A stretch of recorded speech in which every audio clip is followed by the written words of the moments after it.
भारत माता की जोरे बोलून भारत माता की जय श्री राम आरो जोरे जोर से बोलो समवेत राष्ट्रवादी देशप्रेमिक भद्रमंडली आपनारा सबाई आसन ग्रहण करुन आमी प्रचारेर शेष दिन और कयेक घंटा परे तृतीय दफार निर्वाचनेर प्रचार शेष हो जाबे एवं आगामी 7 तारिखे भारतवर्षेर नाना प्रान्तेर साथे साथे उत्तर मालदा दक्षिण मालदा जंगीपुर एवं मुर्शिदाबाद लोकसभा केंद्रेर भोटार भद्रमंडली आपनादेर सबाइके भोटदान करते हबे। आमी आपनादेर काछे बक्तव्येर शुरूतेई आमी चेये नेब एकटा अंगीकार सेटा हलो এই চোর তৃণমূল যারা পঞ্চায়েতে পুরসভায় ভোট লুট করেছে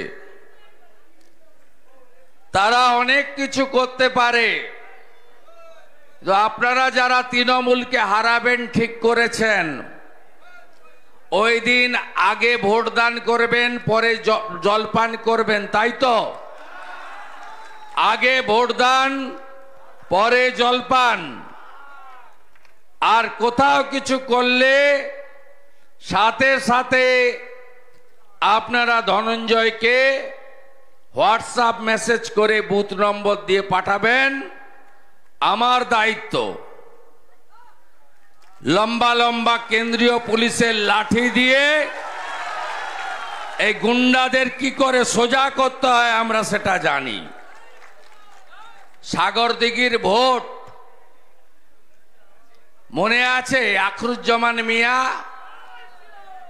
সাওনি সিংহ রায় কেমন ধূপধাপ করে পড়ছিল যেখানে যেখানে জড়ো হয়েছিল প্রচার বন্ধের পরে সব জায়গা থেকে খেদিয়েছিলাম শুধু খবরটা চাই ঠেলার নাম বাবাজি ভোট হবে নিজেরা নিজেদের ভোট দেবেন আমি প্রথমেই আমাদের যার জন্য আমরা এসেছি এর আগে আমাদের সর্বভারতীয় নেতা প্রতিরক্ষা মন্ত্রী রাজনাথ সিং স্বরাষ্ট্র দপ্তরের রাষ্ট্রমন্ত্রী ভাই নিশীথ প্রামাণিক মান্যবর রাজ্য সভাপতি সহ অনেক নেতৃত্ব যার হয়ে ভোট চেয়ে গেছেন আমাদের প্রিয় প্রার্থী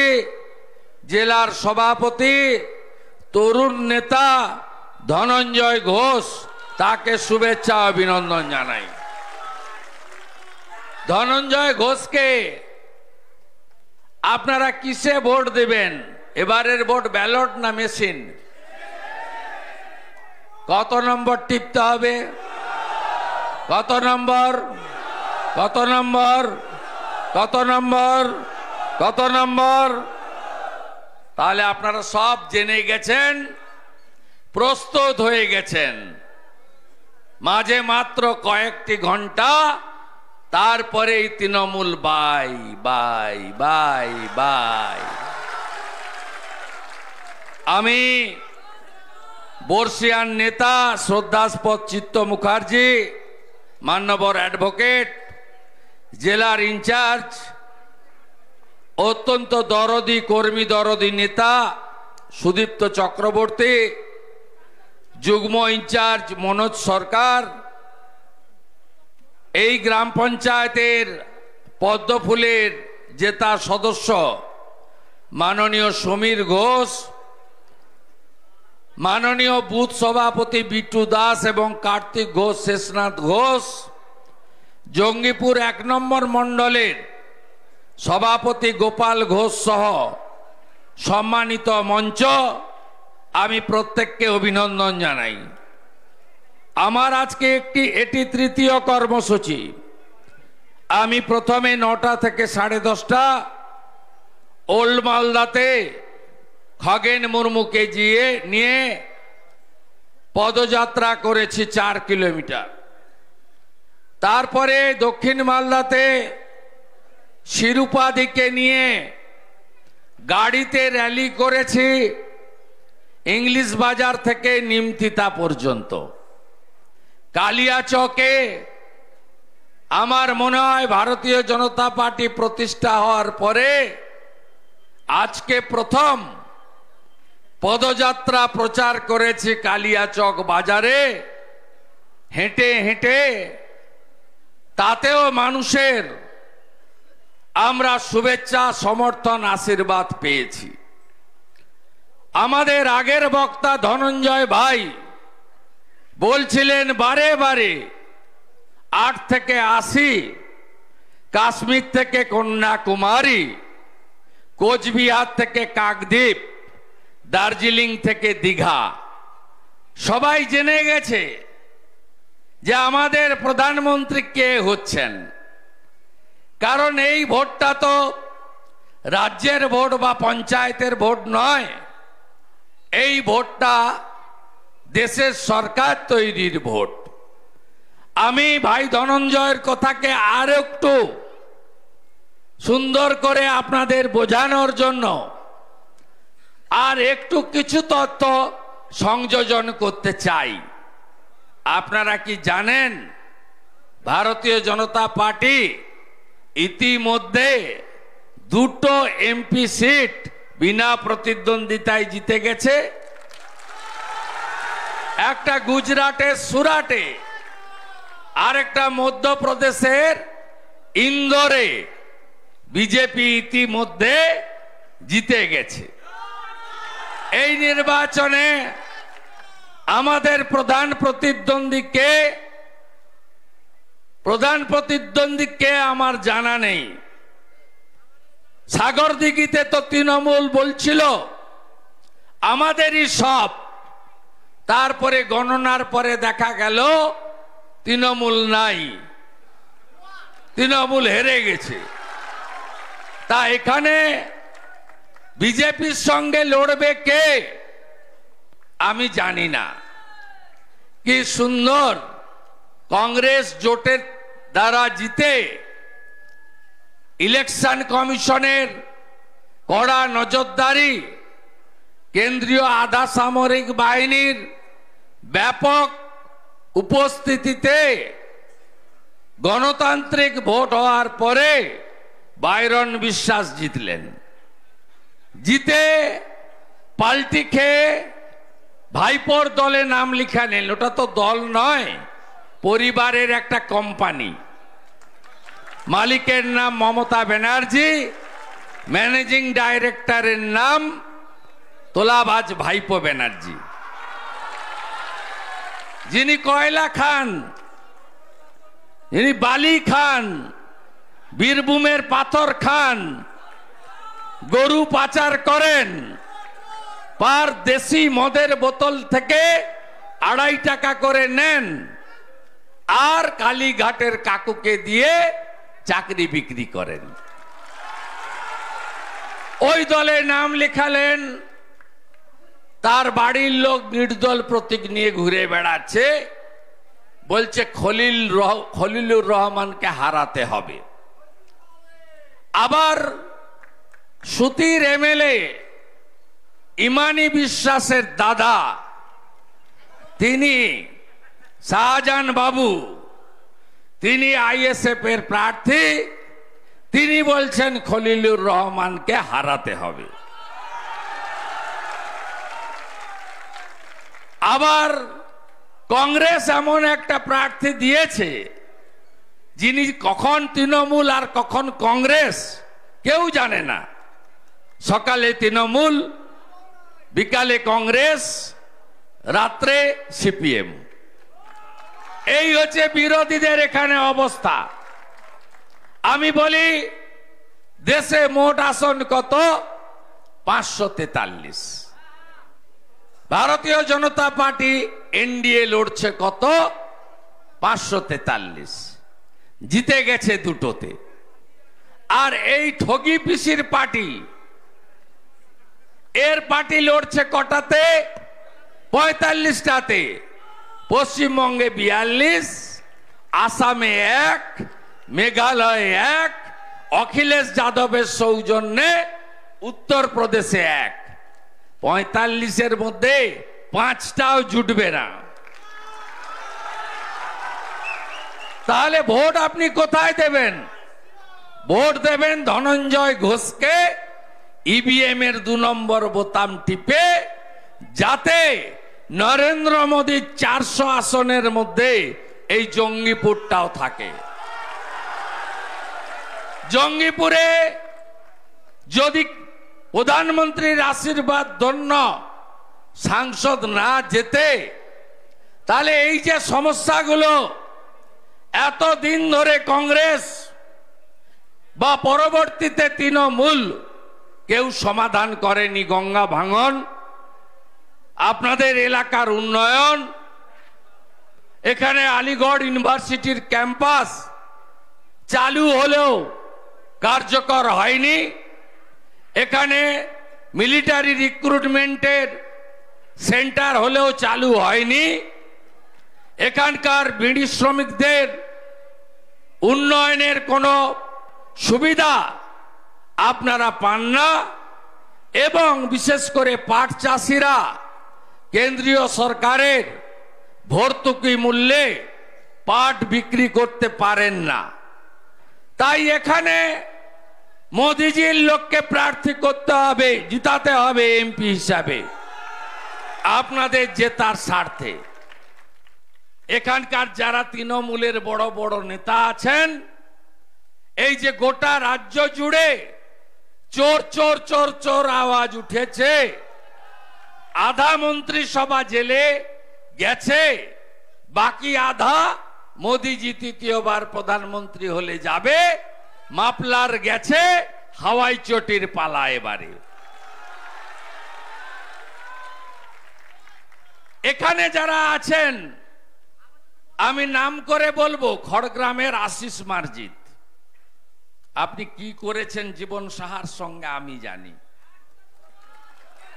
ওই যে পুকুরে মোবাইল ফেলেছিল একজন, প্রাচীর ধরে ঝুলছিল, প্রাচীরে ঝোলা এমএলএ জীবন কৃষ্ণ, যিনি এখন জেলে আছেন আপাতত। তারপরে আরেকটা তো নবগ্রামের কানাই বাবু, তিনি বলেছিলেন আমার মান কেড়ে নিয়েছেন বিরোধী দলনেতা, আমি মানহানি করব। কোথায় ভোকারটা? আমি তো অপেক্ষায় ছিলাম, নোটিশ কবে পাঠাবেন। এই যে জীবন শাহ চাকরিগুলো বেচেছে, আশিস মার্জিত আর কানাই মণ্ডল তার এজেন্ট হিসেবে কাজ করেছে। রঘুনাথগঞ্জের যে হাফ মন্ত্রী, এনামুলের গরু পাচারের কেসে 2 বার সিবিআই অফিস নিজাম প্যালেস থেকে ঘুরে এসেছে। শামশেরগঞ্জের এমএলএ, তিনিও ঘুরে এসেছেন। জঙ্গিপুরের প্রাক্তন মন্ত্রী এমএলএ, তিনিও লুকিয়ে লুকিয়ে দিল্লি এবং কলকাতার অনেক অফিস থেকে ঘুরে এসেছেন। বাকি কেউ নেই। সুতির এমএলএও তাই। এখানে যা মাল ঝাল এদের হয়ে আছে, এই বদরক্ত যদি বের করতে শুরু করে, চোর ধরো আর জেল ভরো, একটাও ঘরে থাকতে পারবে না, সবকে ভিতরে চলে যেতে হবে। তাই এই চোরেদের হাত থেকে বাঁচান জঙ্গিপুরটাকে, বাঁচান এই লোকসভা কেন্দ্রকে। ভারতীয় জনতা পার্টি অনেক চাচা এখানে বসে আছেন, আমি দেখতে পাচ্ছি। মুসলিমরা এসছেন, দাঁড়ান না। যারা এসছেন, সংখ্যালঘু যারা এসছেন দাঁড়ান না। অনেকে এসছেন, এটা পরিবর্তন। হয়তো বিরাট সংখ্যায় আসেননি। আমি আপনাদের বলি, আমরা জয় শ্রীরাম বলি, কোন এতে লুকানোর কিছু নেই। ভগবান রাম আমরা তাকে আরাধ্য দেব বলে মনে করি, কিন্তু আপনাকে আমরা বলবো না জয় শ্রীরাম বলতে। আপনি অন্য ধর্মে বিশ্বাস করেন, বিজেপি আপনাকে রাম রাজ্য দিতে চায়। রাম রাজ্য মানে কি জানেন? মাথায় ছাদ, পেটে ভাত, হাতে কাজ। বিজেপি আপনাকে সুশাসন দিতে চায়, বিজেপি আপনাকে সুরক্ষা দিতে চায়, বিজেপি আপনাকে সুস্বাস্থ্য দিতে চায়। আর মমতা ব্যানার্জি লাফিয়ে লাফিয়ে বলছে, এই ফরাক্কায় বলে গেছে। আমি দুদিন আগে নওদাতে ছিলাম ডক্টর নির্মল সাহার প্রচারে। আমি বহরমপুরে রোড র্যালিতে ছিলাম। ফরাক্কাতে এক ঝুড়ি লোক নিয়ে পিসি বলছে 3000 লোক হয়েছে আর 4000 পুলিশ ছিল। পিসি বলছে আমি আপনাদেরকে রেশন দিই। কত বড় মিথ্যাবাদী! 82 কোটি লোককে নরেন্দ্র মোদীজি, ভারত সরকার 82 কোটি ভারতবাসীকে 2021 মে মাস থেকে অদ্যবধি মাথা পিছু 5 কেজি করে রেশন দেয়, যাতে পশ্চিমবঙ্গের 7 কোটি লোক পায়। এ স্টিকার লাগিয়ে দিচ্ছে। বলছে আমি বাড়ি বাড়ি নলবাহিত জল দিয়েছি। জল কোন গ্রামে এসছে? 8000 কোটি টাকা দিয়েছেন নরেন্দ্র মোদীজি। নাম হচ্ছে জল জীবন মিশন। বলছে আমি জল দিয়েছি। জল জীবন মিশন নাকি উনার। বলছে কাঁদি মাস্টার প্ল্যান 429 কোটি টাকায় আমি করে দিয়েছি। আরে আপনি কি করবেন? 429 কোটি টাকা, 429 কোটি টাকা কেন্দ্রীয় সরকারের। কি বলছে শুনুন। হিন্দু এলাকায় গিয়ে বলছে সিএএ হয়েছে, তোমার অ্যাপ্লাই করলে নাগরিকত্ব চলে যাবে। আর মুসলমান এলাকায় গিয়ে বলছে এনআরসি হবে, তাড়িয়ে দেওয়া হবে। আমি সংখ্যালঘুদের ধন্যবাদ জানাবো। 2019 সালে সিএএ আইন পাস হওয়ার পরে মমতা ব্যানার্জি আর তার মন্ত্রী সিদ্দিকুল্লাহ চৌধুরী আগুন লাগিয়ে দিয়েছিল। আপনারা আতঙ্কিত হয়েছিলেন। অমিত শাহজি 6 মার্চ সিএএ কার্যকর করে দিয়েছেন। আজকে 5ই মে, 2 মাস হয়ে গেছে। একটাও সংখ্যালঘু মমতা ব্যানার্জির টুপি পড়েনি, রাস্তায় নামেনি। সিএএ মানে নাগরিকত্ব দেওয়া, নাগরিকত্ব কেড়ে নেওয়া নয়। 2019-এ কি করিয়েছিল এরা? এই তৃণমূল জিয়াগঞ্জে হাজারদুয়ারি এক্সপ্রেস আগুন দিয়ে পুড়িয়েছিল। নিমতিতাতে 68টা দোকান লুট হয়েছিল। 67 জন হিন্দু, 1 জন মুসলমানের দোকান লুট করতে এসছে, তো বাঁচতে পারেনি।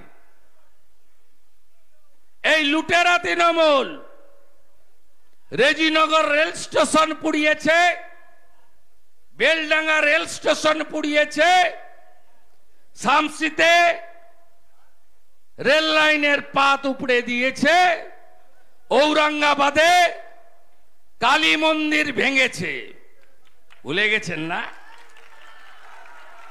ভুলে গেছেন? এবারে কেউ ফাঁদে পা দেয়নি, কেউ পা দেয়নি। মমতা ব্যানার্জিকে চ্যালেঞ্জ করছি, আপনি তো কুয়ার ব্যাং, আপনার পার্টি তো ইঁদো পুকুর ডোবা। একটা রাজ্য আছে, 4 তারিখের পর সে রাজ্য থাকবেন না, ভোগ আটটা হয়ে যাবেন। 18টা রাজ্যে বিজেপি আছে। 18টা রাজ্যে বিজেপি। একটা মুসলমানের নাম বলুন যাকে তাড়িয়ে দিয়েছে বিজেপি শাসিত রাজ্যে। খলিলুর বাবুর বিড়ি বিক্রি করতে যান কোথায়?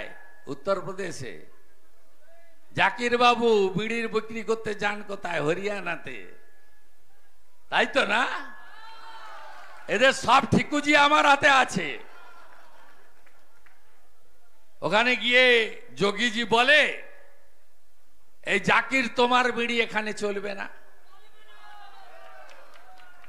এই খলিল ভাই আপনার বিড়ি এখানে চলবে না, এখানে বিজেপি আছে। হিন্দু লোক ছাড়া কারোর বিড়ি চলবে না বলে। বিজেপি এগুলো করে না। নরেন্দ্র মোদীর 175টা স্কিম সব ভারতবাসীর জন্য। বহুজন সুখায় বহুজন হিতায়।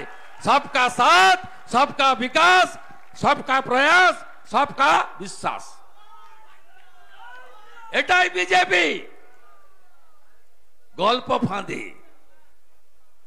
আপনি এর আগে 2023-এ রামনবমীতে উত্তর দিনাজপুরের ডালখোলা, হাওড়ার শিবপুর আর হুগলির রিসরাতে রামনবমীর মিছিলে পাথর ছুঁড়েছিল।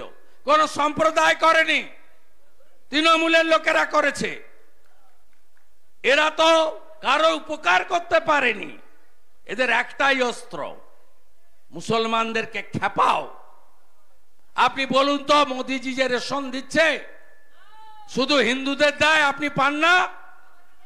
কোভিডের ভ্যাকসিনের লাইনে দুটো লাইন ছিল, একটা হিন্দুর একটা মুসলমানের। একসঙ্গে দাঁড়িয়ে ইঞ্জেকশন নিইনি আমরা? বড় বড় কথা, আগুন লাগানো কথাবার্তা। আমি রেজিনগরের কথা ভাই বলছিল ধনঞ্জয়, কি সাহস! বলছে 30% হিন্দু মেরে তাড়িয়ে দেব। আমি বলে দিলাম, যেদিন বিজেপি সরকার এই রাজ্যে আসবে প্রথম ওই বেটাকে ধরে জেলের ভিতরে ঢোকাবো। আমাকে চেনেন তো? 30 ডিসেম্বর আমি বসিরহাটে গেছিলাম 2023। বললাম, শাহজাহান সাবধান হও, তোমার দিন কিন্তু গুনাহ হচ্ছে। 1 তারিখে বলে এই মেদিনীপুরের বেটা এলে ছাল চামড়া ছাড়িয়ে দিব, আমাকে বলছে। আমি কদিন আগে গিয়ে ওর বাড়ির সামনে থেকে মিষ্টি খেয়ে এসছি, সরবেড়িয়াতে দাঁড়িয়ে। আমি আছি লড়াইতে, শাহজাহান জেলের ভিতরে। 2023-এ দুর্গাপূজার সময় রাজবাড়ি বলে একটা জায়গা আছে সন্দেশখালীতে, ব্যবসায়ী সমিতি গেরুয়া কাপড় দিয়ে প্যান্ডেল করেছিল। জিয়ারউদ্দিন মোল্লা তৃণমূলের উপপ্রধান সেই গেরুয়া কাপড় খুলিয়ে সবুজ কাপড় লাগিয়েছে। জিয়ারউদ্দিন মোল্লা কোথায় এখন? জেলের ভিতরে। শক্তিপুরেও যা যা করেছেন আপনারা, যা যা বলেছেন আপনারা, আপনারা মনে রাখবেন, পৃথিবীটা গোল, সব হিসাব হবে। এই চোর তৃণমূলকে তাড়াতে হবে। 80 লক্ষ শৌচালয় দিয়েছেন মোদিজি পশ্চিমবঙ্গে, আপনি পেয়েছেন? 40 লক্ষ বাড়ি দিয়েছেন আবাসের, আপনি তো পাবেন না। সাগরদিঘির কাবিলপুরের প্রধান একা যদি 17টা বাড়ি নেয়, লাইলা বিবি আগে প্রধান ছিল, এত নাম বলেছি আমি, এখন আর ওকে প্রদান করেনি। এবারে একা 17টা বাড়ি নিয়েছে, গোটা গোষ্ঠী সদ্য, আপনি পাবেন কেন? সব ঝেড়ে দিয়েছে। পিসি কি বলছে? মহিলাদেরকে বলছে বিজেপি এলে লক্ষ্মীর ভান্ডার বন্ধ হয়ে যাবে। আরে লক্ষ্মীর ভান্ডার বিজেপি এলে বন্ধ হবে না, 1000-এর বদলে 3000 হবে। আমাদের স্কিম আসামে দেয় 2500 টাকা করে, মধ্যপ্রদেশে লাডলি বাহিন আগে 1500 দিত, এখন মোহন যাদব 3000 টাকা করে দেয়। বিজেপি এলে 450 টাকার গ্যাস পাবেন, ভজনলাল শর্মা দিচ্ছে রাজস্থানে। আমরা কখনো বলি না পশ্চিমবঙ্গে 50 লক্ষ লোক প্রধানমন্ত্রী পিএম কিষাণ সম্মান নিধি পান, গোটা দেশে 12 কোটি। পরশুদিন অ্যাকাউন্টে ঢুকেছে কিস্তির টাকা। আমরা বলেছি যে ধনঞ্জয় ঘোষকে ভোট না দিলে তোমার পিএম কিষাণ বন্ধ করে দেব। কোনদিন আমরা বলি না এটা সরকারের টাকা, তৃণমূল ভাবছে ওটা ওদের পৈতৃক সম্পত্তির টাকা। এই তৃণমূলকে উচিত শিক্ষা দিতে হবে। কালকে একটা ক্যাসেট বের করেছে আমাদের মন্ডল সভাপতির ভিডিও, গঙ্গাধর কয়াল। এই ভাইপো, আমি এই ভাইপোকে ধন্যবাদ জানাবো। আমাদের বাঙালিদের তো একটু শর্ট মেমোরি। সন্দেশখালিটা আলোচনায় ছিল কিন্তু একটু পিছিয়ে গেছিল। সেই সন্দেশখালিকে জাগ্রত করে দিয়েছেন আপনি। সন্দেশখালিতে 10 বছর ধরে আপনার লোকেরা মাঝরাত্রে ডেকে মহিলাদেরকে পিঠা খাওয়ার নাম করে কি কি করেছে মহিলারা গোটা ভারতবর্ষকে জানিয়ে দিয়েছে। গোটা ভারতবর্ষের লোক জেনে গেছে আপনারা কি কি করেছেন। খুব কাঁচা স্ক্রিপ্ট লিখেছে। তমাল সাহা বলে একজন পোর্টাল চালায়, সরাসরি মমতা ব্যানার্জির সঙ্গে যুক্ত। আগে টাইমস নাওতে কাজ করত, পরে একটা পোর্টাল খুললো। পোর্টালের উদ্বোধন কোথায় হয়েছে শুনবেন? ধনধান্য বলে একটা সরকারি গেস্ট হাউসে। উদ্বোধকের নাম শুনবেন? মমতা ব্যানার্জি। এত কাঁচা কাজ কোথায় নিয়ে যাই আমি দেখবেন এটাকে, কোথায় নিয়ে যাই এটাকে দেখবেন। ভাইপো বলছে আমাকে জেলে ঢুকাবে বলেছে। আরে আমি আপনার নাম বলিনি, আমি বলেছি কয়লা ভাইপো জেলে যাবে, আর আপনি বলছেন আমি জেলে যাব। তাহলে সবাই বুঝতে পারছে কয়লা ভাইপোটা কি। তৃণমূলের গেঁড়ুটা তুলবেন তো, সাফ করবেন তো, একদম সাফ করবেন তো। এই আসন জিততে হবে, কেন জিতবেন না? মোদিজি প্রধানমন্ত্রী হবে। এই 5 বছর খলিলুর রহমান একদিন একটা প্রশ্ন করেছে পার্লামেন্টে? নো। ভাষণ দিয়েছে? নো। কোন মন্ত্রীকে চিঠি লিখেছে? নো। কোন কাজ করতে পেরেছে? নো। কোভিডের সময় বাড়ি থেকে বেরিয়েছে? নো। সব যদি নো হয়, এই রকম একটা অযোগ্য অপদার্থ লোক কেন যাবে? মোদিজির একজন কর্মী যাবে। আমরা নেতাকে প্রার্থী করিনি, সেলিব্রিটিকে প্রার্থী করিনি, আমরা ডিগ্রি দেখে প্রার্থী করিনি। আমরা একটা ওবিসি পরিবার থেকে উঠে আসা, গোপ সমাজের তরুণ তাজা রাষ্ট্রবাদী দেশপ্রেমিক বন্দে মাতরম বলা ভারত মাতার সন্তানকে প্রার্থী করেছি। এর সব আছে, কিন্তু ওই বিড়ির মালিকদের মতো টাকা নেই। বিড়ির মালিকদের টাকা কত জানেন? গত 1 বছরে এখানে ইনকাম ট্যাক্স কতবার রেট করেছে? বাইরন বিশ্বাস হসপিটালে চলে গেছিলেন, এত টাকা তার বাড়ি থেকে উদ্ধার হয়েছে। জাকির বাবু লুকিয়ে গেছিলেন, কতবার এখানে ইনকাম ট্যাক্স রেট করেছে। 2 টাকা রোজগার দেখায়, 98 টাকা ব্ল্যাক মানি রাখে। ওদের কাছে টাকা থাকতে পারে, ইমান আছে, ইজ্জত আছে, দিল আছে, হৃদয় আছে ধনঞ্জয় ঘোষের। নেতা নয়, কর্মী পাঠান। বিরোধী দলনেতা শুভেন্দু অধিকারী আপনাদের কথা দিচ্ছে রেলপথের সম্প্রসারণ, নতুন নতুন রেলগাড়িকে স্টপেজ দেওয়ানো, আলিগড় বিশ্ববিদ্যালয়কে নতুন করে সাজানো, জুট কর্পোরেশন অফ ইন্ডিয়ার মাধ্যমে সরাসরি পাট ক্রয়ের ব্যবস্থা করা, ইসিআই হসপিটালের বেড সংখ্যা বাড়িয়ে আধুনিক মানের কেন্দ্রীয় সরকারের হসপিটাল, শ্রমজীবী হসপিটাল এখানে তৈরি করা, সর্বোপরি গঙ্গা ভাঙনকে চিরতরে মুক্তি দেওয়ার কাজ যদি কেউ করে, আগামী দিনে ধনঞ্জয় ঘোষকে জেতালে আমরা বিজেপি করব। আপনাদের সকলকে অভিনন্দন জানাবো। মোদিজি কি বলেছেন? বলেছেন সংকল্প পত্রে নলে জল দিয়েছি, এবারে নলবাহিত রান্নার গ্যাস দেব। 4 কোটি বাড়ি দিয়েছি গত 10 বছরে, আগামী 5 বছরে আরো 3 কোটি বাড়ি দেব। মোদিজি কি বলেছেন?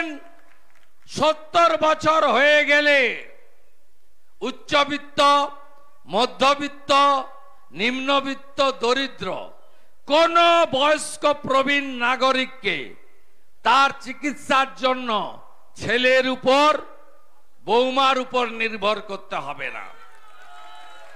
সমস্ত প্রবীণ নাগরিকের চিকিৎসার দায়িত্ব নরেন্দ্র মোদীজি নেবেন এবং বিজেপিকে পশ্চিমবঙ্গে আপনারা আনলে আমরা আয়ুষ্মান ভারত চালু করব। 5 লক্ষ টাকা পর্যন্ত আপনাদের চিকিৎসার দায়িত্ব ভারত সরকার নেবে। আপনারা নির্ভয়ে ভোট দিন। পঞ্চায়েতের মতো লুট হবে না। কে এক সুকান্ত চৌধুরী আছে, জঙ্গিপুরের ভাইস চেয়ারম্যান, শুনতে পাচ্ছেন নাকি? নইলে পুলিশের কাছ থেকে শুনে নেবেন। ভাই সুকান্ত চৌধুরী ধমকাচ্ছেন, ধমকাচ্ছেন। কেষ্ট মন্ডলকে দেখে শিক্ষা হয় না? এই কেষ্ট ভোটের সময় মুর্শিদাবাদে আসতো 18টা গাড়ি নিয়ে, 50 জন সিকিউরিটি নিয়ে, আর বলতো চড়াম চড়াম ঢাক বাজবে, গুড় বাতাসা হবে, উন্নয়ন দাঁড়িয়ে আছে। আজকে কেষ্ট তিহারে গড়াগড়ি যাচ্ছে। গুন্ডারা সাবধান। আজকে সন্ধ্যা 6টার পরে গতকাল ওই বিপ্লব ধরা পড়েছে। আনারুল কাবিলপুরে গেছিল রাত্রিবেলা স্করপিওতে টাকা নিয়ে। আমি প্রথম ভিডিওটা পাই। এরা বহু লোকজন আছে আমার সব গ্রামে গ্রামে। আপনারা দেখেছেন এদের? একটা হচ্ছে এদের দুটো জিনিস আছে, হামলা করো আর মামলা দাও, এর বাইরে আর কিছু নেই। আপনারা সবাই বুথে লড়ে নেবেন তো? 30% বলেছে। 6,80,000 আছেন। 6,80,000 মধ্যে যতজন যাবেন শক্তিপুরে 63 নম্বর জেলা পরিষদ মেম্বার হক চৌধুরী যা বলেছে তার বদলা হবে তো? বদলা হবে তো? বদলা হবে তো? 6 লক্ষ দিয়ে দেন না, ধনঞ্জয় 1.5 লাখ ভোটে জিতে দিল্লি যাবে। আমি বললাম আমি মমতা ব্যানার্জিকে হারিয়েছি, আমি ভোট জানি। আর কি করে সুন্দর ভোট হয় দেখবেন। 6 জন করে প্যারামিলিটারি পার বুথে, প্রতি বুথে ওয়েব ক্যামেরা, ক্যামেরার সঙ্গে দিল্লি ইলেকশন কমিশনের লিংক। আপনি বলছেন ক্যামেরা তার খুলে দিবে, এর আগে করেছে। খুললেই অভিযোগ করুন, রিপোল হবে। ক্যামেরার মুখে দাড়ি কাটা ফোম দিয়ে দেয়, করলেই অভিযোগ করুন, রিপোল হবে। ক্যামেরার মুখ ঘুরিয়ে দিলে অভিযোগ করুন, রিপোল হবে। গুন্ডাদের ছাড়বো না, ছাড়বো না, নিজের ভোট নিজে দেবেন, পদ্ম ফুলে ভোট দেবেন, 2 নম্বর বোতাম টিপে ভোট দেবেন। তৃণমূল মানে কি? তৃণমূল মানে কি? তৃণমূল মানে কি? চোর ধরো, চোর ধরো, চোর ধরো, চোর ধরো। চোর তৃণমূলকে হারাবেন, বিজেপিকে জেতাবেন। 7ই মে আসছে দিন, 7ই মে আসছে দিন, বোতাম টিপে ভোট দিন, 2 নম্বর বোতাম টিপে ভোট দিন। নরেন্দ্র মোদীকে প্রধানমন্ত্রী করতে ভোট দিন, চোর তাড়াতে ভোট দিন। সন্দেশখালীর বদলা নিন, সন্দেশখালীর বদলা নিন। সবাই পদ্মে ভোট দেবেন, ভালো থাকবেন। भारत माता की, भारत माता की जय श्री राम। जोर से बोलो, आरो जोरे, आरो जोरे, आरो जोरे। जय